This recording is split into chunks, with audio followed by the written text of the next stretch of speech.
दोस्तों, आज जो मैं आपको बताने जा रहा हूं ना, उसे समझने के लिए सिर्फ खबर को नहीं, बल्कि खबर के पीछे की पूरी दुनिया को समझना पड़ेगा। क्योंकि मामला सिर्फ इतना नहीं है कि डोनाल्ड ट्रंप ने दोबारा धमकी दे दी कि भारत के चावल पर टैरिफ लगा देंगे। मामला कहीं गहरा है। ये सिर्फ इकोनॉमिक वॉर नहीं है, ये सिर्फ राइस एक्सपोर्ट नहीं है, ये सिर्फ अरबों खरबों का व्यापार नहीं है। ये एक ऐसे आदमी की बेचैनी है जो खुद को दुनिया का शहंशाह समझता है, और जब कोई और देश, खासकर भारत, दुनिया के सेंटर स्टेज पर दिखाई देता है तो उसकी ईगो में छाले पड़ जाते हैं। ये कहानी वहीं से शुरू होती है। आप सोच रहे होंगे कि आखिर ट्रंप को चावल से इतनी खुजली क्यों हो रही है।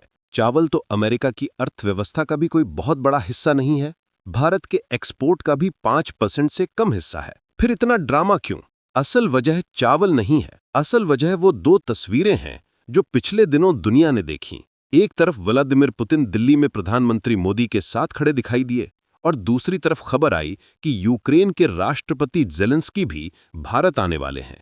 एक ही देश के भीतर दुनिया के दो सबसे बड़े प्रतिद्वंदी, रूस और यूक्रेन, दोनों बातचीत करने आ रहे हैं। ये बात अमेरिका को चुभती है, लेकिन ट्रंप को, उसे तो अंदर से जलन होती है। ट्रंप के दिमाग में भारत और अमेरिका को लेकर एक अजीब डर बैठा हुआ है कि कहीं भारत अमेरिका की तरह एक नया ग्लोबल टेबल ना बन जाए, जहां दुनिया के बड़े नेता आते जाते रहें और वॉशिंगटन की बजाय दिल्ली को अपनी बातें सुनाएं। जरा सोचिए, दुनिया में कौन कौन से देश हैं जहां रूस का नेता भी जा सकता है और यूक्रेन का भी, जहां पुतिन भी जाता हो और ज़ेलेंस्की भी, जहां दोनों खुलकर बातचीत कर सकें। पूरे यूरोप में नहीं मिलेगा, ना नेटो देशों में मिलेगा, ना फ्रांस में मिलेगा, ना ब्रुसेल्स में मिलेगा, ना ब्रिटेन में मिलेगा। सिर्फ दो ही देश हैं, अमेरिका और भारत।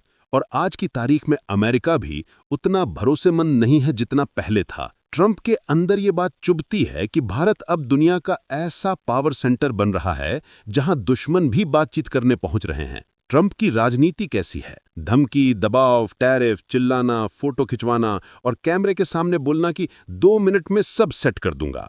यानी कि दुनिया की सबसे बड़ी महाशक्ति का राष्ट्रपति मैगी की तरह जियोपॉलिटिक्स चला रहा है। 2 मिनट में तैयार, 2 मिनट में समस्या हल, 2 मिनट में दुनिया बदल दूंगा। जबकि दुनिया का भूगोल, दुनिया का व्यापार, दुनिया की अर्थव्यवस्था, दुनिया के युद्ध, ये सब 2 मिनट के इंस्टेंट नूडल नहीं है कि पानी डाला और तैयार हो गया। लेकिन ट्रंप को ऐसा लगता है। अब जरा ये समझिए कि उन्होंने चावल पर टैरिफ लगाने की धमकी क्यों दी। जब उसे बताया गया कि अमेरिका के अंदर जो रिटेल राइस मार्केट है, उसके दो सबसे बड़े ब्रांड इंडियन कंपनी के पास हैं, वो चौंक गया। और जैसे ही उसे पता लगा कि यहाँ भारतीय कंपनियां लीड कर रही हैं, उसने वहीं प्रेस कॉन्फ्रेंस में बोल दिया कि oh I will take care of it, tariff solve the problem in 2 minutes. मतलब आप सोचिए, एक ऐसा देश जिसका राष्ट्रपति इतने बड़े निर्णयों को मजाक की तरह ले रहा है कि टैरिफ लगा दिया और समस्या खत्म, जैसे कोई स्कूल प्रोजेक्ट हो। लेकिन असली सवाल यह है कि समस्या किसकी है, अमेरिका की या भारत की? अमेरिका का जो राइस कंजम्पशन है, वो उसकी खुद की फसल पूरी नहीं कर पाती। कई राज्यों में तो राइस उगता ही नहीं क्योंकि मौसम नहीं मिलता। जहां उगता है वहां क्वांटिटी कम है। यानी अमेरिका को बाहर से चावल लाना ही पड़ेगा। वो भारत से ले या वियतनाम से ले या थाईलैंड से ले, लेकिन लेना पड़ेगा। अब जब ट्रंप टैरिफ लगाएगा तो क्या होगा? अमेरिका के लोग चावल महंगा खरीदेंगे, भारत नहीं। टैरिफ का पैसा कौन देगा? अमेरिकन नागरिक, क्योंकि भारत कोई पैसा नहीं देता। टैरिफ का मतलब होता है कि जिस देश में माल बेचा जा रहा है वही उसके ऊपर टैक्स लेता है। यानी ट्रंप भारत को नहीं, अमेरिकी लोगों को टैक्स लगा रहा है और बोल रहा है, देखो मैंने बड़े देशों को हराया, मैंने अमेरिका को बचाया। जबकि असल में वो अपने ही लोगों को लूट रहा है। और ये सब वो इसलिए कर रहा है कि उसे हेडलाइन मिले, वोट मिले और भारत की बढ़ती ताकत पर वो किसी तरह ब्रेक लगा सके। अब सोचिए, 9-10 महीने से वो व्हाइट हाउस में बैठा है। क्या उसने एक भी पॉलिसी लाई है जिससे अमेरिका में मैन्युफैक्चरिंग बढ़े? क्या उसने इंडिया जैसे देश को टक्कर देने के लिए कोई स्ट्रैटेजिक प्लान बनाया? क्या उसने किसानों के लिए कोई ऐसी योजना बनाई जिससे अमेरिका खुद चावल उत्पादन बढ़ा सके? नहीं, उससे सिर्फ धमकी देना आता है। अगर ट्रंप को इतना ही दर्द है कि भारत का चावल अमेरिका में बिक रहा है, तो वो एक काम क्यों नहीं करता? अमेरिकी किसानों को इंसेंटिव क्यों नहीं देता कि वो ज्यादा राइस प्रोड्यूस करें? दक्षिणी अमेरिका में कई ऐसी जगह हैं जहां भारत जैसा मौसम है, वहां पानी भी है, जमीन भी है। अमेरिका चाहे तो आसानी से चावल उगा सकता है, लेकिन चावल उगाना मेहनत का काम है, स्ट्रैटेजी चाहिए, सालों की मेहनत चाहिए। और ट्रंप उस लेवल पे सोचना ही नहीं चाहता। उसे फोटो चाहिए, चेहरा चमकना चाहिए और कैमरा सामने होना चाहिए। भारत की पोजीशन आज दुनिया में क्या है? रूस आया भारत, यूक्रेन आने वाला है भारत। यूरोप भी भारत सुनता है, अरब देश भी भारत सुनते हैं, अफ्रीका भी भारत के साथ खड़ा है। भारत ऐसी पोजीशनिंग बना चुका है कि जो देश एक दूसरे को मारने दौड़ रहे हैं, वो भारत आकर बातचीत का रास्ता देख रहे हैं। यही बात ट्रंप को दिक्कत देती है कि वो खुद को दुनिया का पीस मेकर दिखाना चाहता था, लेकिन भारत असल पीस मेकर बनता दिख रहा है। अब ट्रंप ने जो टैरिफ वाली धमकी दी है, उसका असर भारत पर जीरो है, क्योंकि भारत का जो टोटल राइस एक्सपोर्ट है वो 52.4 लाख टन है। उसमें से सिर्फ 2.34 लाख टन अमेरिका को भेजा जाता है, यानी 5% से भी कम। अगर अमेरिका टैरिफ लगा देगा तो भारत क्या करेगा? वो उस 5% को घटाकर 2% कर देगा, बेच देगा अरब देशों को, अफ्रीका को, यूरोप को, कहीं भी बेच देगा, क्योंकि भारत की बासमती, भारत का नॉन बासमती, दोनों की डिमांड पूरी दुनिया में है। लेकिन अमेरिका क्या करेगा? अगर भारत से चावल नहीं आया तो मार्केट में डिमांड तो रहेगी ही, सप्लाई कम होगी, चावल महंगा होगा, लोग विरोध करेंगे और फिर ट्रंप कहेगा मुझे नहीं पता ये समस्या क्यों हुई। यानी जो आदमी खुद समस्या पैदा करता है वही बाद में कहता है मैं तो मासूम हूं। ट्रंप की दिक्कत भारत से नहीं है, ट्रंप की दिक्कत है कि भारत उसकी बराबरी करता दिख रहा है। भारत दुनिया के दो दुश्मनों को बुला सकता है, भारत दुनिया में भरोसेमंद देश बन चुका है, भारत की आवाज का वजन बढ़ चुका है और ट्रंप को लगता है कि ये वजन उसके कंधों से किसी ने छीन लिया है। और दोस्तों, कहानी यहीं खत्म नहीं होती, क्योंकि जो हम ऊपर से देख रहे हैं उसके नीचे एक और दुनिया चल रही है। वो दुनिया जहां सिर्फ व्यापार नहीं, सत्ता की राजनीति, ग्लोबल रैंकिंग, इंटरनेशनल मीडिया का नैरेटिव और सुपर पावर बनने की दौड़ शामिल है। ट्रंप की धमकी सिर्फ एक लाइन नहीं थी, वो एक संकेत था। संकेत इस बात का कि अमेरिका अब भारत को सीधी टक्कर का देश मान चुका है और वो हर उस मौके को पकड़ने की कोशिश करेगा जहां इंडिया को थोड़ा भी असहज किया जा सके। भारत आज जिस स्थिति में खड़ा है, वहां अमेरिका को पहली बार ये महसूस हो रहा है कि एक एशियाई देश उसके बराबर की बात कर रहा है। ये वही देश है जिसे कुछ दशक पहले अमेरिका तीसरी दुनिया कहता था। वही देश जिसके लिए IMF और वर्ल्ड बैंक के कड़े नियम बनाए जाते थे। वही देश जिसे कभी टेलीकॉम, टेक्नोलॉजी और डिफेंस में दुनिया के पीछे माना जाता था। लेकिन आज ये उसी अमेरिका को बता रहा है कि दोस्ती ठीक है, लेकिन घुटने नहीं टिकाएंगे। और ये बात हर अमेरिकी राष्ट्रपति को चुभती है, लेकिन ट्रंप को सबसे ज्यादा। ट्रंप की राजनीति सिर्फ राष्ट्रवाद पर नहीं, बल्कि अहंकार पर टिकी हुई है। और जब अहंकार को झटका लगता है तो वो सबसे पहले उन्हीं देशों को निशाना बनाता है जो उसके मुताबिक बहुत तेजी से ऊपर जा रही हैं।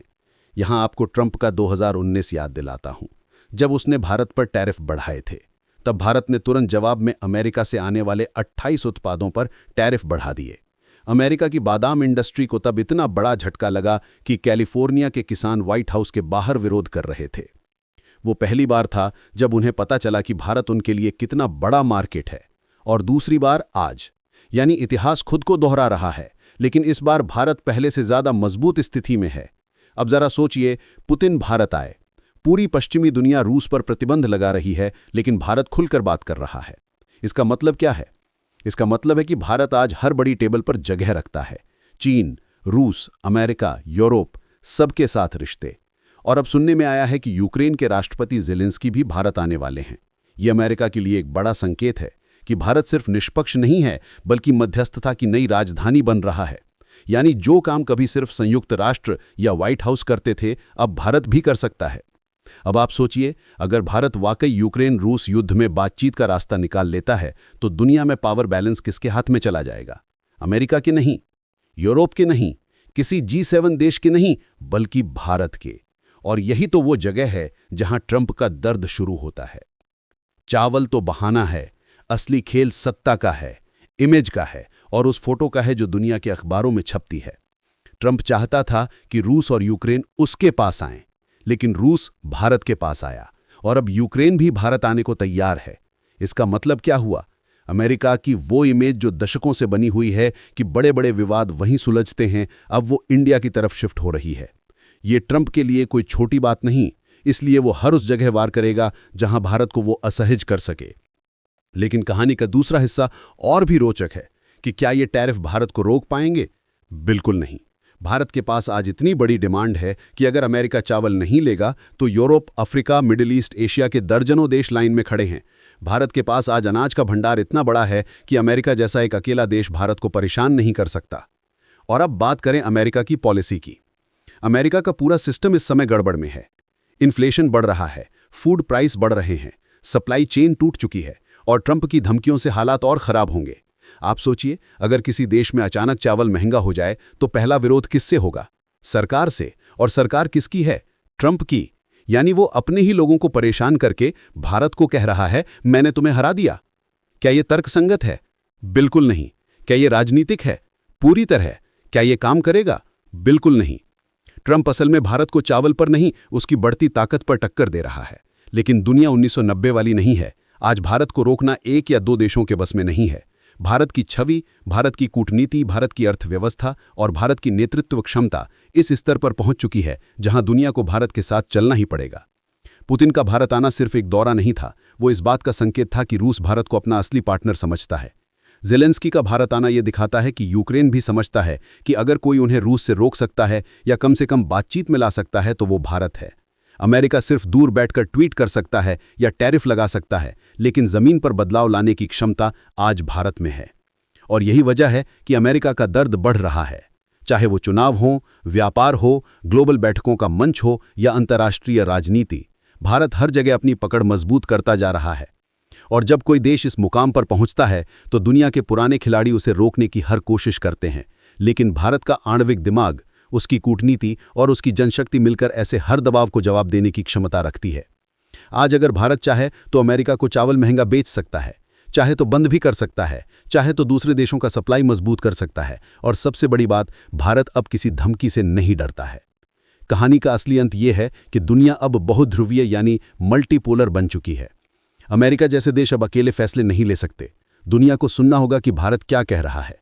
और अगर भारत इस साल रूस यूक्रेन वॉर में एक भी ठोस कदम उठा देता है तो दुनिया में उसकी स्थिति अगले 20 सालों के लिए तय हो जाएगी।